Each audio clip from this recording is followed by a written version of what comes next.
Hello everyone, this is me Divyanshu Singh and here I am going to show you what is the properties of addition and subtraction of integer।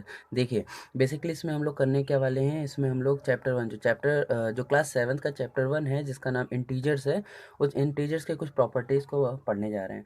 अब आप लोग के दिमाग में आएगा कि important है पढ़ना। यस, बिल्कुल इंपॉर्टेंट है, क्योंकि जो बेसिक होता है वो बेसिक को मजबूत करना इंपॉर्टेंट होता है, ज़रूरी होता है। आप जान तो लेंगे कैसे होता है, लेकिन उसका जो बेसिक है उसको जानना बहुत इंपॉर्टेंट होता है, क्योंकि मार्क्स उस पे मिलते हैं और एमसीक्यू में भी इस टाइप के क्वेश्चन आ जाते हैं।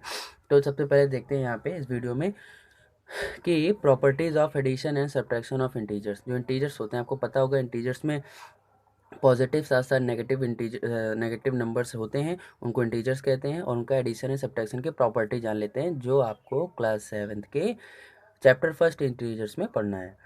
तो यहाँ पे देखिए 5 प्रॉपर्टीज़ है: closure under addition, closure under subtraction, commutative property, associative property and the last one is additive property. तो आपका जो फर्स्ट है इसमें मतलब इसको आप समझ लीजिए, आपके लिए बहुत इंपॉर्टेंट है और ज़्यादा टफ भी नहीं है, आसानी से समझ लेंगे। तो लिखा हुआ क्लोजर अंडर एडिशन। तो इसमें क्या होता है, इसमें यहाँ पे देखिए पहले का हम समझा देते हैं यहाँ पे। तो इसमें होता ये ऐसा है कि जब कोई दो इंटीजर्स व्हेन टू इंटीजर्स तो आप लोग जानते हैं कि इंटीजर्स क्या होता है। तो जब कोई टू इंटीजर्स को हम लोग ऐड करते हैं, आर एडेड, अगर कोई टू इंटीजर्स को ऐड किया जाता है या तो सब्ट्रैक्ट किया जाता है। तो ये कोई दो इंटीजर्स के लिए, मतलब दो नंबर के लिए ये प्रॉपर्टी लगती है। थोड़ा सा ये भी जाने रहिएगा कि अगर दो नंबर्स को ऐड करना है तो ये प्रॉपर्टी यूज़ करेंगे। When two integers are added और सब्ट्रैक्टेड, तो द रिजल्टेंट मतलब जो हमारा आंसर आता है, चाहे हम उसको प्लस करें चाहे हम उसको माइनस करें, तो हमारा जो आंसर आता है वो हमेशा क्या रहेगा, विल बी एन इंटीजर, वो हमेशा इंटीजर ही रहेगा। थोड़ा सा राइटिंग है, मैनेज कर लीजिएगा। तो जब भी हम कोई दो इंटीजर को ऐड करें या सब्ट्रैक्ट करें तो हमारा रिजल्ट जो होता है वो हमेशा इंटीजर होता है। कैसे? लेट्स सीक द एग्जाम्पल से और अच्छे से समझ में आता है। जैसे मान लीजिए हमने 5 है, 5 में 3 को प्लस किया या 5 में 3 को माइनस किया। तो 5 में 3 को प्लस करेंगे तो 8 आएगा, 5 में से 3 को माइनस करेंगे तो 2 आएगा। तो ये इंटीजर ही तो है। तो कभी दो इंटीजर्स को ऐड करेंगे तो जो हमारा रिजल्टेंट होगा, मतलब जो हमारा आंसर आएगा, वो भी एक इंटीजर होगा। तो बस पहली प्रॉपर्टी में था, पहली और दूसरी प्रॉपर्टी में यही था। ये फर्स्ट एंड सेकंड दोनों को मिलाकर है। तो फर्स्ट और सेकंड में क्या है, जब हम लोग किसी इंटीजर को ऐड करते हैं तो आंसर भी इंटीजर आता है, किसी से इंटीजर को सब्ट्रैक्ट करते हैं तब भी आंसर इंटीजर्स ही आता है। तो आई होप आपको फर्स्ट एंड सेकंड समझ में आ गया होगा। Let's see the third one देखिए क्या लिखा हुआ है। थर्ड वन लिखा है कि कम्यूटेटिव, यहाँ पे देखिए कम्यूटेटिव प्रॉपर्टी होता है। इसका सीधा मतलब होता है रीअरेंजमेंट। इसका मतलब होता है कि रीअरेंजमेंट करना। अब ये रीअरेंजमेंट क्या होता है, देखिए पहले कम्यूटेटिव समझिए। कम्यूटेटिव का मतलब होता है रीअरेंजमेंट। जब हम लोग कोई दो इंटीजर्स को रीअरेंज करते हैं तो वो कम्यूटेटिव हो जाता है। कैसे? देखिए लेट्स सी द एग्जांपल। तो यहाँ पे ऐसे लिखा है a प्लस बी, ये लिखा हुआ है ना, a प्लस बी। तो यहाँ पे हमने इसको कोई भी दो नंबर है उनको हम इस तरह से ऐड कर रहे हैं, a प्लस बी। तो कहोगे नहीं सर, हम तो कुछ दूसरी तरह से ऐड करना चाहते हैं, हम b को पहले रखना चाहते हैं। या बिल्कुल रख सकते हैं आप, b प्लस है और बीच में इक्वल टू मतलब क्या है कि दोनों इक्वल हैं। चाहे पहले को बाद वाले से प्लस करें चाहे बाद वाले को पहले से प्लस करें, तो इसमें कोई प्रॉब्लम नहीं है। लेकिन हाँ, एक इम्पॉर्टेंट बात इसमें है, वो चीज़ आपको ध्यान रखना है, नहीं तो गलती हो जाएगी।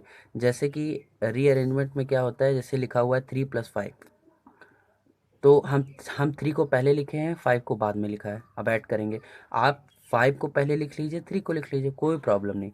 लेकिन आप पहले वाले को बाद में ले जा रहे हैं और बाद वाले को पहले ला रहे हैं, तो जिस साइन के साथ वो नंबर है उस साइन के साथ उसको लेकर जाइए। साइन मत छोड़ दीजिए, यहाँ पे साइन को भी ले जाइए, सब कुछ जाएगा, नंबर भी जाएगा, उसके साथ उसका सारा सामान भी जाएगा। तो जिसके जो उस साइन ले रखा है उसको भी ले जाइए। Let's see the example again. 3-5 मान लीजिए लिखा है। तो आप कह रहे हैं कि नहीं सर, हम पहले -5 रखेंगे, 3 बाद में रखेंगे। तो ठीक है, तो 5 को अगर आगे ले जा रहे हैं तो इसका सामान -5 भी उधर जाएगा, और 3 के सामने कोई साइन नहीं है तो मतलब प्लस है, तो यहाँ पे +3 हो जाएगा, तब जाके आपका आंसर सेम आएगा, नहीं तो गलत हो जाएगा। अगर सिर्फ नंबर नंबर उठा लेगा और उसके सारा गैजेट्स को नहीं लेकर गए तो दिक्कत नहीं हो जाएगी।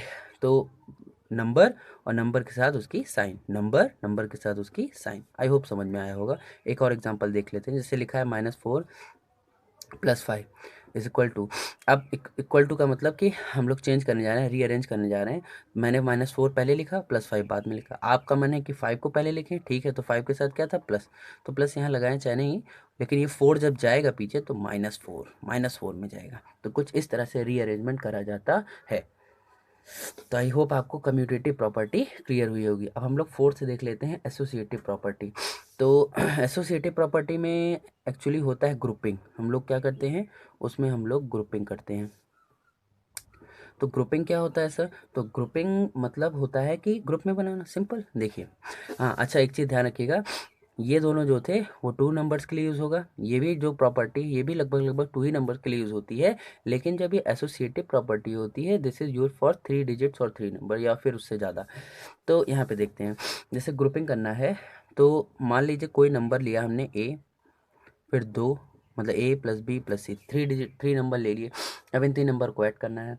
तो इनको ग्रुप में कैसे करा जा सकता है? तो ग्रुप में मतलब ये कुछ इस तरह से ब्रैकेट बना सकते हैं। ग्रुप में कर दिया, एक 2 डिजिट को, 2 नंबर्स को ब्रैकेट में कर दिया, एक को बाहर कर दिया।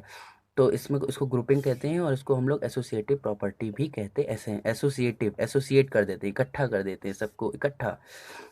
तो बी प्लस सी को इकट्ठा कर दिया। अब इन दोनों को ऐड कर लेंगे, फिर उसके बाद इसको ऐड कर लेंगे। अच्छा, लेकिन नहीं सर, हमारा तो मन है हम ए के साथ बी को ऐड करें, सी को बाहर कर दें। बिल्कुल कर सकते हैं, नो प्रॉब्लम।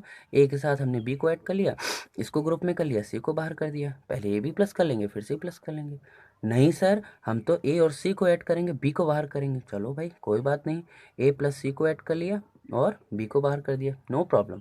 और आपको पता होना चाहिए कि तीनों का आंसर इक्वल ही आएगा। Let's see the example. 4 + 3 + 2 ये रहा। अब इसमें हमने इसको ग्रुप बना लिया।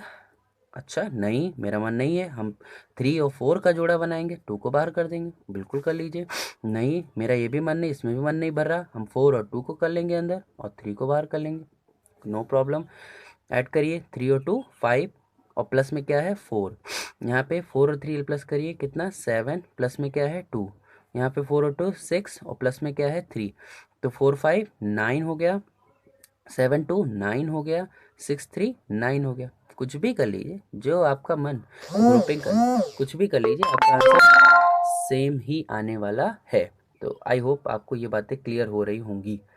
तो ये कौन सी प्रॉपर्टी थी? This was the associative property. और लास्ट है एडिटिव प्रॉपर्टी। तो एडिटिव प्रॉपर्टी सबसे आसान प्रॉपर्टी है। इसमें क्या होता है, इसमें फिफ्थ वाले में देख लेते हैं।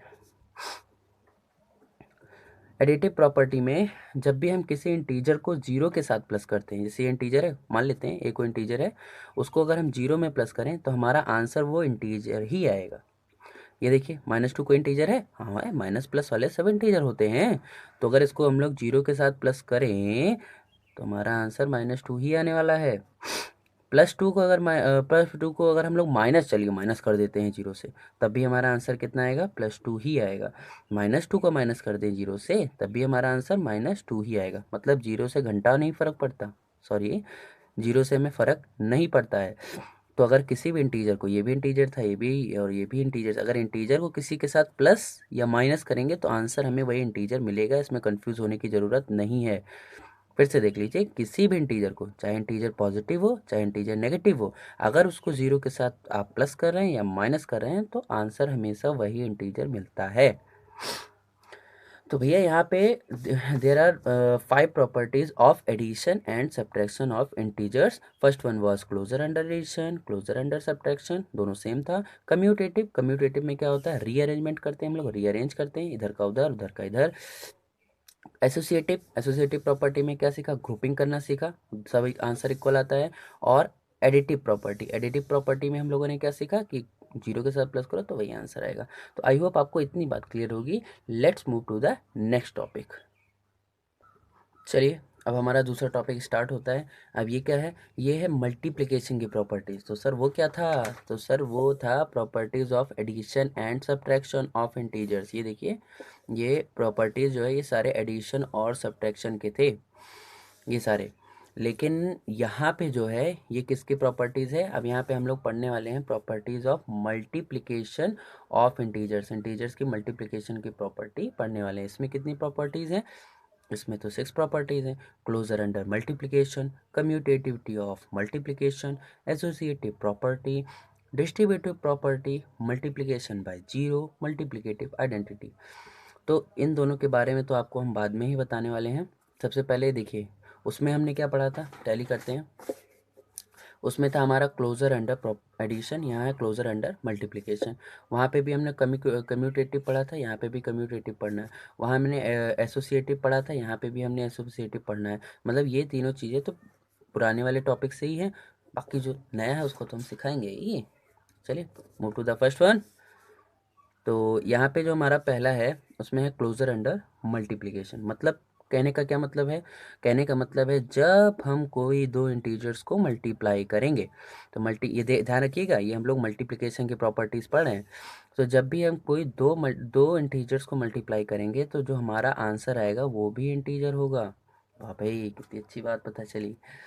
हाँ, कोई भी दो इंटीजर्स को अगर मल्टीप्लाई करेंगे तो हमारा आंसर भी इंटीजर्स होगा। मान लीजिए हमने 2 और 3 को मल्टीप्लाई करा तो मल्टीप्लाई करने पर 6 आया, तो ये क्या होगा, ये भी एक इंटीजर्स है। आई होप आपको बात समझ में आई होगी। फर्स्ट वाला तो उसमें पढ़ा था ना, उसमें क्या था, जब दो इंटीजर को प्लस करते हैं तो जो आंसर आता है वो भी इंटीजर होता है। इसमें भी सेम ऐसे, बस मल्टीप्लाई है क्योंकि मल्टीप्लिकेशन प्रॉपर्टी पढ़ रहे हैं। सेकंड देख लेते हैं। सेकंड क्या है, सेकंड है कम्यूटेटिविटी ऑफ मल्टीप्लिकेशन। उसमें कम्यूटेटिविटी मतलब क्या था, उसमें कम्यूटेटिव का मतलब था रीअरेंजमेंट, रीअरेंज करना, कम्यूटेट करना, रीअरेंजमेंट करना। तो यहाँ पे भी वही मतलब है। तो यहाँ पे रीअरेंजमेंट यहाँ पे भी हम लोग करते हैं, लेकिन यहाँ पे तो मल्टीप्लिकेशन का करते हैं। जैसे कैसे, जैसे हम, हाँ हमने बताया था ना कि वहाँ, यहाँ देखिए ज़रा, यहाँ पे जितनी प्रॉपर्टी थी ये 2 डिजिट के लिए होगी, ये भी 2 डिजिट के लिए या नंबर के लिए, ये भी 2 के लिए यूज़ होगी, लेकिन ये दोनों मतलब ये एसोसिएटिव्स होती है। हाँ ये थ्री डिजिट के लिए था ये वाला नंबर, बाकी सारे 2 के लिए। तो यहाँ पे जो रीअरेंजमेंट होगा ये 2 डिजिट के लिए ही होगा या 2 नंबर के लिए ही होने वाला है। तो जैसे अगर ए का हम लोग बी से मल्टीप्लाई करेंगे, तो अगर ए को पहले रखा बी को बाद में रखा, या बी को पहले रखा और ए को बाद में रखा, दोनों में हमारा आंसर सेम ही आने वाला है। तो ए इंटू बी या बी इंटू करें आंसर सेम ही आएगा। ये होती है commutativity property of multiplication. Example देखते हैं, जैसे लिखा है 4 × 7, या फिर 7 × 4 कर लीजिए, तो 4 × 7 जा भी 28 होता है और 7 × 4 जा भी 28 होता है। चलिए थर्ड देख लें। थर्ड क्या था, एसोसिएटिव प्रॉपर्टी। तो एसोसिएटिव प्रॉपर्टी क्या थी, एसोसिएटिव प्रॉपर्टी में ध्यान दीजिए, उसमें याद करिए ग्रुपिंग हम लोग कर रहे थे ना। एसोसिएटिव प्रॉपर्टी में हम लोग ग्रुपिंग करने का काम कर रहे थे, ग्रुपिंग। तो इसमें भी क्या करेंगे, ग्रुपिंग। तो चलिए करते हैं ग्रुपिंग। हाँ इसमें जैसे मान लीजिए लिखा है A × B × C, ग्रुप बना लीजिए कोई भी दो नंबर्स का। चलिए बी और सी का बना लिया। नहीं सर हम तो ए और बी का ग्रुप बनाना चाहते हैं, बिल्कुल बनाइए। ए और बी का ग्रुप बना लिया, सी को बाहर कर दिया। नहीं सर मेरा मन नहीं भर रहा, हम तीसरे को ग्रुप बनाएंगे, बिल्कुल बनाइए। आप ए और सी को ग्रुप बना लीजिए, चलो बना लेते हैं, ए और सी को ग्रुप बना लिए, बी हमारा बेचारा बाहर हो गया। तो तीनों का आंसर मतलब सेम ही आएगा, इनका भी और इनका भी, तीनों का आंसर सेम ही आने वाला है। Let's see the example. यहाँ पे लिखा है 2, छोटा ही नंबर लेंगे सर, काहे मेहनत करें। 2 × 3 × 4 ग्रुप बन गया ना। हमें 2 और 3 का ग्रुप बनाना है, 4 को बाहर करना है, ठीक है नो प्रॉब्लम। नहीं हमें 2 और 4 का ग्रुप बनाना है, 3 को बाहर करना है, नो प्रॉब्लम। चलिए देखते हैं आंसर क्या आता है। तो 3 × 4 = 12, 12 को बाहर 2 से मल्टीप्लाई करेंगे तो कितना आएगा, 3 × 4 = 12, 2 × 24 आ गया। अच्छा यहाँ देखते हैं, 3 × 2 = 6, पहले ब्रैकेट वाला सॉल्व करते हैं ना। तो 3 × 2 = 6, 6 × 4 = 24। ओहो वेरी गुड। 4 × 2 = 8, 3 × 24। ये देखो, अरे बाप रे क्या जादू हो गया, यहाँ पे तो जादू हो गया। तो तीनों का आंसर सेम ही आ रहा है, that is called the grouping and that is also called the associative property of multiplication of. Oh oh sir ने तो इंटीजर्स की स्पेलिंग गलत लिख दी, कोई नहीं, चल सही कर लीजिएगा, सही कर देते हैं। यहाँ पे जी हो जाएगा और ई हो जाएगा, इंटीजर्स। कोई बात नहीं, होता है, छोटे छोटे शहरों में ऐसी बड़ी बड़ी बातें होती हैं। उल्टा कर लीजिए, रिवर्स कर लीजिए इसको। हो गया ग्रुपिंग, ओके। अब उसके बाद सर हम क्या देखेंगे, उसके बाद हम लोग देख लेते हैं फोर्थ प्रॉपर्टी, जो कि अभी तक की सबसे महंगी प्रॉपर्टी होने वाली है। सबसे महंगी, देख लीजिए कितनी ये कॉस्टली है, एक्सपेंसिव लग रही है देखने में, डिस्ट्रीब्यूटिव प्रॉपर्टी। ये क्या लिखा हुआ है, distributivity of multiplication over addition. अब ये क्या बात है भैया, आप सर ही समझाएंगे इसको। डिस्ट्रीब्यूटिव प्रॉपर्टी, बांटना है, बांटते हैं ना, कोई चीज़ हमारे पास होता है तो अपने दोस्तों को, घर वालों को बांटते हैं। अभी तो आपके ऊपर है बांटते हैं कि नहीं बांटते, लेकिन हम तो बांटते हैं। तो चलिए बांटते हैं, मैथ्स में बांटते हैं और कुछ बांटने का मन नहीं रहता। हाँ, तो यहाँ पे देखिए, मान लीजिए, देखिए पहले ऐसे समझते हैं एग्जाम्पल से। कोई भी दो डिजिट नंबर को प्लस करना है, और उसको हमने ब्रैकेट में कर दिया। ब्रैकेट के बाहर, मतलब ये एडिशन, कोई भी दो नंबर, देखिए यहाँ ओवर एडिशन लिखा है, मतलब तो इसका मतलब है कि कोई भी अगर हम लोग दो नंबर को ऐड कर रहे हैं और बाहर में कोई ऐसा नंबर है जिस, मतलब कोई बिना साइन वाला नंबर है, जैसे देखिए बी प्लस सी है और ए, बी प्लस सी और ए के बीच में कोई साइन हमें दिख रही है नहीं, इसी को बोलते हैं distributivity of multiplication over addition, मतलब मल्टीप्लिकेशन ओवर एडिशन। तो सर यहाँ मल्टीप्लिकेशन तो दिख नहीं रहा है, तो जहाँ नहीं दिख रहा वहीं तो है। ये देखिए यहाँ पे कोई साइन नहीं दिख रही, तो यहाँ मल्टीप्लिकेशन छुपा हुआ है, लगाने की ज़रूरत नहीं है, बस आप अपने ध्यान में रखिए कि मल्टीप्लिकेशन है। तो यहाँ पे क्या होगा, अब हम लोग बांटेंगे, कैसे बांटेंगे, इस ए को पहले बी को देंगे, तो यहाँ ए और बी हो जाएगा, ठीक है। फिर इसी ए को हम सी को भी देंगे, तो प्लस करके, क्योंकि प्लस था ना, तो ए को किससे बांटेंगे, सी से बांटेंगे। तो ये होती है distributive property of multiplication over addition. बांटने का काम कर रहे हैं, जैसे तुम, आपके पास टॉफ़ी थी, आपने इस टॉफ़ी को बी को भी दिया और यही टॉफ़ी सी को भी दिया, तो ए बी और प्लस ए सी, ये होती है डिस्ट्रीब्यूटिव प्रॉपर्टी। एग्जाम्पल देखते हैं, एक से नहीं समझ में आएगा। 2 और मान लेते हैं प्लस करके हमने यहाँ 7 कर दिया। हमें पता है अंदर सॉल्व कर सकते हैं, लेकिन पहले देखते हैं। पहले 4 का मल्टीप्लाई किससे होगा, 2 से होगा, तो ऐसे लिख सकते हैं 4 मल्टीप्लाई 2 प्लस, अब यही 4 किसके पास जाएगा, 7 के पास जाएगा। बांट रहे हैं ना, डिवाइड कर रहे हैं, तो 4 मल्टीप्लाई 7 प्लस करिए, 4 2 जा 8 और प्लस 7 4 जा 28, प्लस करने पर कितना आएगा, 36 आएगा।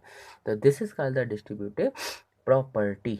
तो आई होप आपको बात समझ में आई होगी। तो यहाँ पे क्या होता है, अंदर ब्रैकेट के अंदर प्लस होता है, बाहर में विदाउट एनी साइन का एक नंबर होता है जो इन दोनों से बारी बारी से मल्टीप्लाई होता है। चलिए देख लेते हैं फिफ्थ वाला। फिफ्थ वाले में क्या है, multiplication by zero. Very good very good. देखिए, जीरो ही एक ऐसा शख्स है जिससे आप भिड़ेंगे या वो आपसे भिड़ गया, जीरो बना देगा आपको। बड़ी दिक्कत की बात है। ए को जीरो से भिड़ाइए या जीरो को ए से भिड़ाइए, दोनों में आंसर जीरो ही आने वाला है। ये चीज़ ध्यान रखने वाली बात है। बहुत से लोग को नहीं पता होता है और छोटी छोटी मिस्टेक्स करते हैं, है ये छोटी ही बात, लेकिन मिस्टेक तो आप लोग करते ही हैं। तो चाहे कुल्हाड़ी आपके ऊपर गिरे, चाहे आप कुल्हाड़ी के ऊपर गिरे, कटना तो आपका ही है, मतलब पैर या फिर जहाँ गिरते हैं। तो चाहे कोई नंबर या चाहे कोई इंटीजर जीरो से मल्टीप्लाई हो, चाहे जीरो से जाके मल्टीप्लाई हो जाए, आंसर तो जीरो ही आने वाला है। चाहे माइनस में हो, चाहे प्लस में हो, ठीक है, चाहे प्लस में हो या अपॉन में हो, किस में भी हो, आंसर हमेशा जीरो ही आएगा। ये बात आपको ध्यान रखना है। लास्ट देख लेते हैं, मल्टीप्लिकेटिव आइडेंटिटी। तो मल्टीप्लिकेटिव आइडेंटिटी क्या होता है, इसमें भी वही चीज़ था जो लास्ट में हमने पढ़ा था। कोई भी इंटीजर को अगर हम लोग 1 से मल्टीप्लाई करेंगे तो आंसर हमेशा वही इंटीजर मिलेगा। कोई भी इंटीजर, -1 इज आल्सो इंटीजर, अगर इसको हम 1 से मल्टीप्लाई करेंगे तो हमें आंसर वही इंटीजर मिलेगा, कुछ भी हो, इससे इससे जो है ये मैटर नहीं करता। 7 है, इसको 1 से मल्टीप्लाई करो 7 ही आएगा, -7 को 1 से करो तब भी -7 ही आएगा, -5 को कर लो तब भी -5 ही आएगा। तो कोई भी इंटीजर को अगर 1 से मल्टीप्लाई करते हैं तो आंसर हमें वही इंटीजर मिलता है। तो भाई ये सारी प्रॉपर्टीज़ हम लोगों ने पढ़ डाली। Properties of multiplication of integers पढ़ डाला, properties of addition and subtraction पढ़ डाला, जिसको आपको पता होना चाहिए। आपको पता होना चाहिए कि हम लोग कौन से प्रॉपर्टी से किसको, कहाँ पे कौन सी प्रॉपर्टी को यूज़ करते हैं, इसको हम आपको नेक्स्ट वीडियो में बताएंगे। तो आपको याद रखना है, closure under addition, under subtraction, commutative property, associative property, additive property. हो गया। और इसमें क्या था, इसमें था closure under multiplication, commutativity of multiplication, associative property, distributive property, multiplication by zero, multiplicative identity. तो आई होप आपको ये सारी चीज़ें क्लियर होंगी। अगर क्लियर हो गई हैं तो आप इसको लगाइए। वीडियो अच्छी लगी तो कमेंट करिए, कुछ प्रॉब्लम हो, कोई कन्फ्यूज़न हो तो भी कमेंट करिए। चलिए मिलते हैं नेक्स्ट वीडियो में किसी नई टॉपिक के साथ, तब तक के लिए गुड बाय।